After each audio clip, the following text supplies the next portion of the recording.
എന്തുകൊണ്ട് ചില ആളുകളുടെ ജീവിതത്തിൽ പ്രശ്നങ്ങളും ബുദ്ധിമുട്ടുകളും ഒഴിഞ്ഞ സമയമില്ല എന്ന് ചിന്തിച്ചിട്ടുണ്ടോ? ബന്ധങ്ങളിൽ, സാമ്പത്തികാവസ്ഥയിൽ, ജോലിയിൽ, ആരോഗ്യാവസ്ഥയിലൊക്കെ മാറി മാറി മാറി പ്രശ്നങ്ങളാണ്. അവർ നോക്കുമ്പോൾ അവരെ അങ്ങനെ കുടുക്കിയിടാൻ തക്ക വിധമുള്ള ആളുകളും സാഹചര്യങ്ങളുമാണ് അവരിലേക്ക് എപ്പോഴും വരുന്നത്.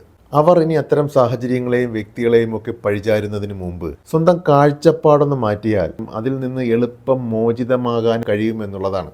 കാരണം ഇതാണ്, മനുഷ്യൻ്റെ ജീവിതം അവൻ്റെ മനസ്സ് പോലെയാണ്. അവൻ്റെ മനസ്സിൽ എന്താണോ അതാണ് അവൻ്റെ ജീവിതത്തിൽ കാണുന്നത്. മനസ്സിലെന്തെന്ന് വെച്ചാൽ മനസ്സിലുള്ള ചിന്തകൾ. മനസ്സിലുള്ള ചിന്തകൾ ആവർത്തിച്ചാൽ ജീവിതത്തിലുള്ള സംഭവങ്ങളും ആവർത്തിച്ചു കൊണ്ടിരിക്കും. ഒരു CD പ്ലെയറിൽ ഒരേ സിനിമയുടെ CD തന്നെ വീണ്ടും വീണ്ടും ആവർത്തിച്ചിട്ടാൽ അതേ സിനിമ തന്നെ കാണിക്കില്ലേ എന്ന് പറഞ്ഞതുപോലെ മനുഷ്യൻ്റെ മനസ്സിലെ ചിന്തകളെ ആവർത്തിക്കുന്നിടത്തോളം കാലം അവൻ്റെ ജീവിതാനുഭവങ്ങളും ആവർത്തിച്ചു കൊണ്ടിരിക്കും. അത് നല്ലതായാലും ശരി, മോശമായാലും ശരി. അപ്പോൾ മോശം ജീവിതാവസ്ഥകളിൽ നിന്ന് കരകയറുന്നതിന് ഒന്നാമതായി ചെയ്യേണ്ടത് അതിന് നിമിത്തമാകുന്ന, ഓർക്കുക, നിമിത്തമാകുന്ന വ്യക്തികളെയും സാഹചര്യങ്ങളെയും പഴിക്കുന്നത് നിർത്തുക. 2, ആ അവസ്ഥയ്ക്ക് കാരണമാകുന്ന മോശം ചിന്തകളെ കഴിവിൻ്റെ പരമാവധി മനസ്സിൽ നിയന്ത്രിക്കുക.